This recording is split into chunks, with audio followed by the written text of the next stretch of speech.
Hello friends, मैं Prakash Kumar Singh, industrial consultant expert registration YouTube channel में आपका स्वागत है। आज हम आपको बताएंगे, बहुत सारे लोगों को देखते हैं वेयर हाउस बनाते हैं या गोडाउन बनाते हैं जिसमें कि अनाज रखते हैं, लेकिन वो अपने लागत से उसको बनाते हैं या कभी कभी बैंक लोन भी लेते हैं। हम आपको बता दें, अगर आप वेयर हाउस बनाते हैं या गोडाउन कोई बनाते हैं जिसमें कि फूड से रिलेटेड कोई आइटम रखते हैं, खाने पीने से रिलेटेड कोई आइटम रखते हैं, तो हम आपको बता दें इसके लिए सेंट्रल गवर्नमेंट का भी सब्सिडी स्कीम चलता है और स्टेट गवर्नमेंट का भी सब्सिडी स्कीम है। तो हम आपको कहेंगे, अगर आप वेयर हाउस बनाते हैं या गोडाउन कहीं पे बनाते हैं जिसमें कि फूड आइटम रखना है, मतलब खाने पीने से जुड़ा हुआ कोई आइटम रखते हैं या कोई ग्रेन आइटम रखना है जैसे कि गेहूं, मकई, इस तरह कोई भी आइटम भंडारण करते हैं, तो आप इस गोडाउन को बनाने में गवर्नमेंट से, सेंट्रल गवर्नमेंट या स्टेट गवर्नमेंट से प्रोत्साहन राशि ले सकते हैं और इसका फ़ायदा आपको मिल सकता है। लेकिन हम आपको कहेंगे, जब बनाने से पहले बहुत सारी चीज़ों को आपको ध्यान में रखना चाहिए, तभी इसका फ़ायदा आप इजी वे में ले सकते हैं, नहीं तो फिर फ़ायदा इसका नहीं मिलेगा। हम आपको बता दें, इसके लिए भारत सरकार के द्वारा एक स्कीम चलाई जाती है जो नाबार्ड के द्वारा चलाया जाता है, और नाबार्ड के द्वारा अगर आप चाहेंगे तो आप वेयर हाउस या भंडारण गृह या गोडाउन कहीं बनाते हैं तो इसमें सब्सिडी का फ़ायदा आप ले सकते हैं। दूसरा, स्टेट गवर्नमेंट के द्वारा भी एक स्कीम चलाया जाता है जिसको कि हम लोग SIP भी कहते हैं, स्टेट इन्वेस्टमेंट प्रमोशन बोर्ड। यह स्कीम बिहार इंडस्ट्रियल डिपार्टमेंट के द्वारा चलाया जाता है। आप इस स्कीम का भी फ़ायदा ले सकते हैं। तो हम आपको कहेंगे, अगर आपके मन में भी वेयर हाउस बनाने का कोई प्लान है, अगर आपके भी मन में किसी का कोई गोडाउन भंडारण करने के लिए बनाने का प्लान चल रहा है, तो आप इस स्कीम का फ़ायदा ज़रूर लें, क्योंकि इसको लेने से दो फायदा आपको होगा। एक तो आपका वेयर हाउस बड़ा बनाना चाहते हैं तो बैंक लोन भी इजी वे में हो जाएगा और बैंक लोन का भी फ़ायदा आप ले सकते हैं। दूसरा, आप जो इस वेयर हाउस को बनाएंगे तो उसका इंश्योरेंस भी इजी वे में हो जाएगा, और कभी भी किसी तरह का कोई वहाँ पे दिक्कत होता है तो आपको गवर्नमेंट के द्वारा, MSME के द्वारा या स्टेट गवर्नमेंट के द्वारा बहुत सारे स्कीम के द्वारा आपको फ़ायदा भी मिल सकता है। जैसे कि कोरोना काल में बहुत सारे लोगों को MSME का फ़ायदा मिला था। अगर आप नाबार्ड के द्वारा अप्लाई करते हैं तो आपको 35% से लेकर 50% तक का सब्सिडी मिलेगा।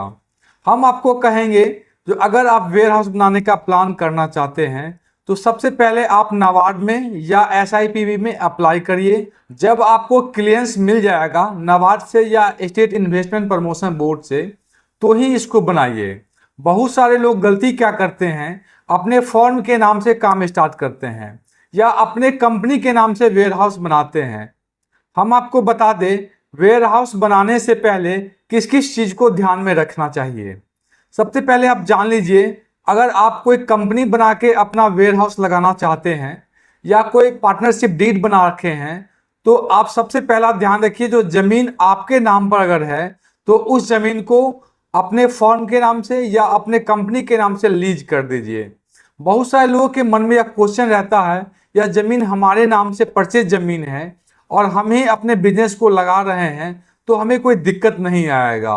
लेकिन हम आपको बता दें, गवर्नमेंट रूल्स के अनुसार अगर ज़मीन आपके नाम पे रजिस्ट्री है और कोई फर्म बना के अपना बिजनेस करते हैं तो आपका ज़मीन फर्म के नाम से लीज होना चाहिए। अगर आप कोई कंपनी बना के अपना वेयर हाउस बनाते हैं तो आपका जो वेयर हाउस का जो कंपनी है उस नाम से ज़मीन को लीज करना चाहिए। अगर आप ऐसा नहीं करते हैं तो सब्सिडी में प्रॉब्लम हो सकता है। उसके बाद अगर आप अपना ज़मीन को लीज करा लेते हैं तो उसके बाद का प्रोसेस, सबसे पहला आपको इस स्कीम में अप्लाई करना चाहिए। अगर आपका रेट ऑफ इंटरेस्ट 10% तक है तो आपको उतना इंटरेस्ट का अमाउंट आपको सब्सिडी के रूप में वापस मिल जाएगा। वेयर हाउस में बिजली का कनेक्शन अगर आप लेते हैं, उसमें जो SGST आपको लगेगा वह भी आपका वापस मिल जाएगा। अगर आप उसमें GST किसी तरह का कोई पेमेंट करते हैं तो वह भी पैसा आपको रिटर्न मिल जाएगा। अगर आप अपना ज़मीन फर्म या कंपनी के नाम से लीज करते हैं तो लीज में लगने वाली स्टाम्प ड्यूटी भी आपको रिटर्न मिल जाएगा। आने वाली वीडियो में हम सेपरेट वीडियो भी बना देंगे जो आपको नाबार्ड से क्या क्या फ़ायदा मिलेगा और आपको स्टेट इन्वेस्टमेंट प्रमोशन बोर्ड से क्या क्या फ़ायदा मिल सकता है।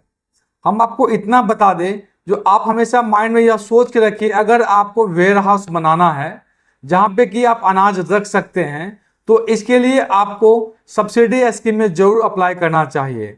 इसके लिए नाबार्ड से भी फ़ायदा ले सकते हैं, एमएसएमई का भी फ़ायदा ले सकते हैं और स्टेट गवर्नमेंट का भी सब्सिडी आपको मिल सकता है। अगर अब भी आपके मन में किसी तरह का कोई डाउट होगा तो स्क्रीन पे दिए गए नंबर पे आप कॉल कर सकते हैं, जिससे कि एक्सपर्ट का टीम आपको सही मदद कर सकेगा। हम आपको और भी डिटेल से बता सकते हैं, जो अगर आप वेयर हाउस बनाते हैं तो उसमें कैसे बनाना चाहिए जिससे कि आपका वहाँ रखने वाला अनाज में कोई प्रॉब्लम नहीं आए और आपको गवर्नमेंट का सब्सिडी भी इजी वे में मिल जाए। अगर आप वेयर हाउस बनाते हैं तो वहाँ पे किस किस डिपार्टमेंट से आपको एनओसी लेना है, हम यह भी आपको बता देंगे। तो अगर आपको यह वीडियो अच्छा लगा हो तो लाइक शेयर सब्सक्राइब करें। हमारे वीडियो को देखने के लिए बहुत बहुत धन्यवाद।